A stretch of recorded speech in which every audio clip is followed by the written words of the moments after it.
আমি সুকুমার বালু, আমার বাড়ি গাজল। 2016 সালে আমার মিসেসকে চাকরি দেবার কথা বলে, প্রাইমারিতে চাকরি দেবার কথা বলে বর্তমান গাজল পঞ্চায়েত সমিতির সভাপতি মোজাম্মেল হোসেন আমার থেকে 12,70,000 টাকা নিয়েছিল। তারপরে আমার মিসেসকে প্রাইমারি স্কুলে জয়েন করবার একটা অ্যাপয়েন্টমেন্ট লেটার দিয়েছিল। তো আমার মিসেস সেই অ্যাপয়েন্টমেন্ট লেটার নিয়ে স্কুলে জয়েন করে কিছুদিন কাজ করবার পর আমরা জানতে পারি সেই জয়েনিং লেটারটা ফেক। তারপর আমরা যখন মোজাম্মেল সাহেবকে বলি আমাদের টাকাটা ফেরত দিতে, দীর্ঘদিন ঘোরার পর আমাদের উনি একটা চেক দিয়েছিলেন। আমরা সেই চেক ব্যাংকে জমা দিই, চেকটা বাউন্স করে। এই কথা ওনাকে আমরা জানিয়েছি যে চেকটা বাউন্স করেছে, আপনি টাকাটা দিন। তো উনি বলছেন আমি টাকা পয়সা দেবো না, তোমরা যা পারো করে নাও। তারপর আমরা মালদা কোর্টের শরণাপন্ন হই, কোর্টে কেস করি। লোয়ার কোর্ট সেখানে আমাদেরকে রায় দেয়, আমাদেরকে টাকা ফেরত দেওয়ার কথা বলে। তো উনি সেই রায়কে চ্যালেঞ্জ করে মালদার জজ কোর্টে আপিল করেন, সেখানে উনি হেরে যান। এবার মাননীয় জজ কোর্ট নিম্ন আদালতের রায়কে বহাল রেখেছেন এবং টাকাটা আমাকে ফেরত দেওয়ার কথা বলেছেন। এখন কি চাইছেন আপনি? আমরা চাইছি অবিলম্বে আমাদের টাকাটা উনি ফেরত দিন। যিনি আপনাকে কি বলে টাকা নিয়েছিল? আমাকে প্রথমে চাকরি দেওয়ার কথা বলে টাকা নিয়েছিল। সে কে ব্যক্তি কি? তার নাম হচ্ছে মোজাম্মেল হোসেন। উনি বর্তমানে গাজল পঞ্চায়েত সমিতির সভাপতি। কোন দলে? উনি তৃণমূল দল করেন, তৃণমূল দল থেকে নির্বাচিত পঞ্চায়েত সমিতির সভাপতি, এবং ওনার আরেকটি পরিচয় আছে গাজল মহাবিদ্যালয়ের অধ্যাপক। তো সেক্ষেত্রে আপনি কীভাবে জানতে পারলেন যে এটা অ্যাপয়েন্টমেন্টটা ফেক? আমাদের এসআই অফিস থেকে ডেকেছিল, ভেরিফিকেশনের জন্য ডেকেছিল। তো আমরা এসআই অফিসে গিয়ে জানতে পারি, এসআই সাহেব বলেন এই জয়নিং লেটারটা ফেক। তারপর কদিন পর সেটা?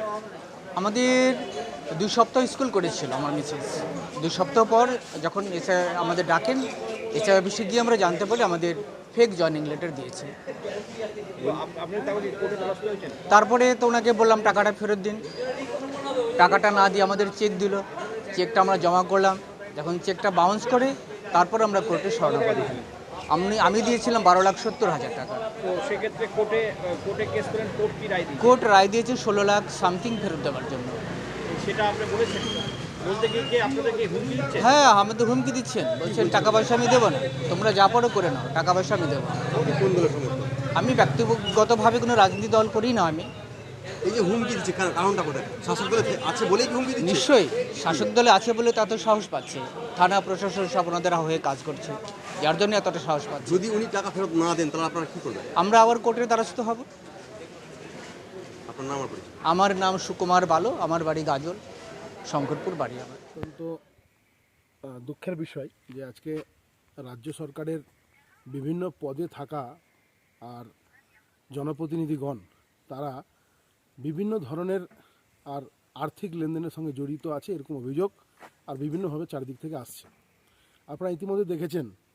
আর এই শাসক দলের কিছু নেতামন্ত্রীর কারসাজিতে বর্তমানে রাজ্যের প্রায় 25,753 জন শিক্ষকের চাকরি বাতিলের মতন সিদ্ধান্ত কোর্টকে নিতে হয়েছে।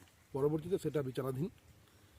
এই মতো অবস্থায় আমাদের গাজলের মতো পরিবেশে আর পঞ্চায়েত সমিতির যিনি সভাপতি রয়েছেন তার বিরুদ্ধে সরাসরি অভিযোগ কোর্টের দ্বারস্থ হয়েছেন গাজলেরই একজন বাসিন্দা সুকুমার বালু। আর ওনাকে ব্যক্তিগতভাবে আমি জানি।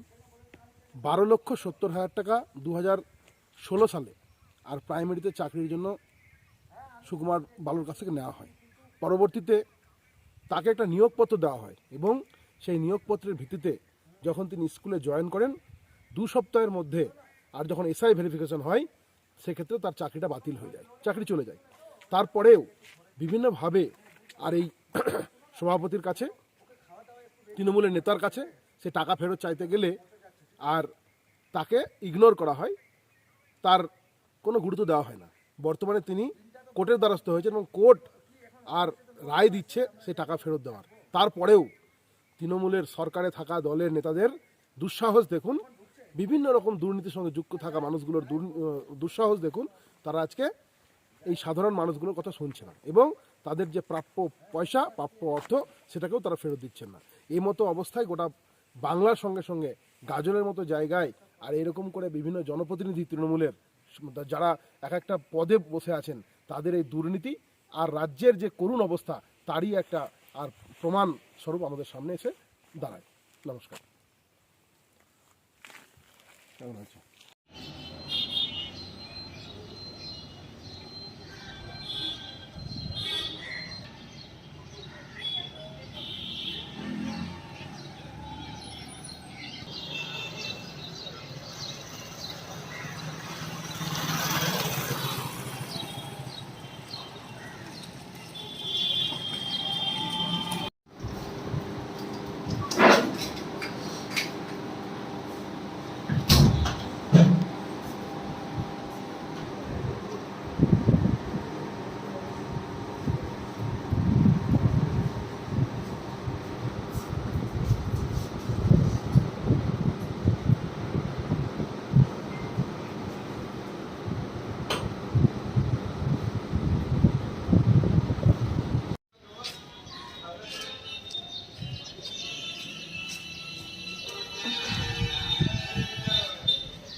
দেখা সিজিএম লোয়ার কোর্টের জাজমেন্ট, আর আরেকটা আছে যেটা মাননীয়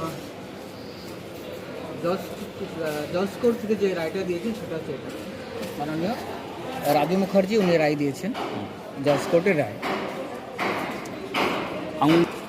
এটা হচ্ছে মাননীয় রাজু মুখার্জি রায় দিয়েছেন, মহামান্য জজ কোর্ট থেকে এই রায়টা আমাদের দিয়েছেন।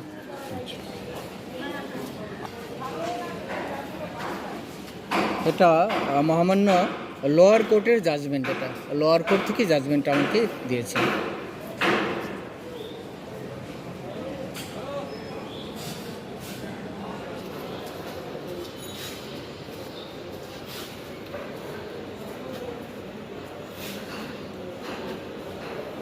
চলে আসবেন মাধব।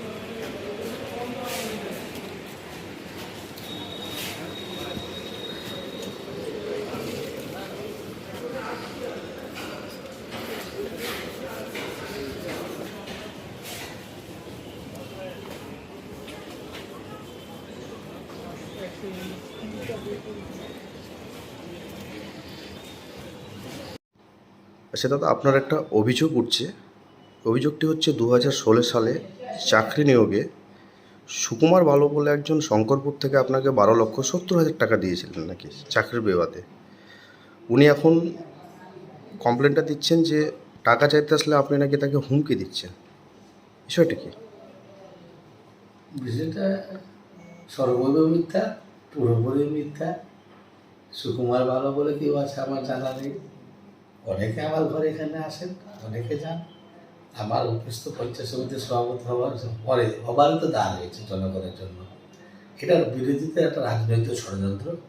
দ্বিতীয় দেখতে পাচ্ছে বিজেপি তাদের পায়ের তলা মাঠে সরে যাচ্ছে, তাই মোজাম্মেল হোসেনকে সভাপতি হিসেবে কালেমা লিপ্ত করার জন্য এটা আর একটা বড় ষড়যন্ত্র করছে। উনি সুকুমার বালককে আছেন ওই আমার তো জানা নেই, উনি কোথায় থাকেন, কী করেন, কী পরিস্থিতি, টোটালটাই মিথ্যা। আমি আবারও বলছি এটা বিরোধীদের রাজনৈতিক ষড়যন্ত্র। উনি নাকি উনি হাইকোর্টে অভিযোগ করেছেন, আমি যদি আমার নামে ক্লেম থাকেই থাকে তাহলে হাইকোর্টে দ্বারস্থ আমিও হব। আইনের পথে চলবে। আমারও সুকুমার বালো নামে যদি হাইকোর্ট করে থাকেন তো আইনের প্রতি আমার বিশ্বাস, অগাধ বিশ্বাস আছে। আইনের কাজ করবে।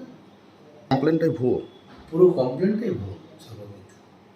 ওনারা চেষ্টা করছেন, যেহেতু বর্তমানে এটা আমি ভালো করে বলতে পারি যে রাজনৈতিক দিক দিয়ে এখন আমরা 2-4 জন যারা নেতা নেত্রীরা আছে, এই 2-4 জনকে নেতা যারা আমরা ফ্রন্টে করছি, তাদেরকে কীভাবে কালেমা লিপ্ত করা যায়, কীভাবে এদেরকে একটা তকমা লাগিয়ে দেওয়া যায়, দুর্নীতিগ্রস্ত তকমা, তার জন্য এটা রাজনৈতিক ষড়যন্ত্র।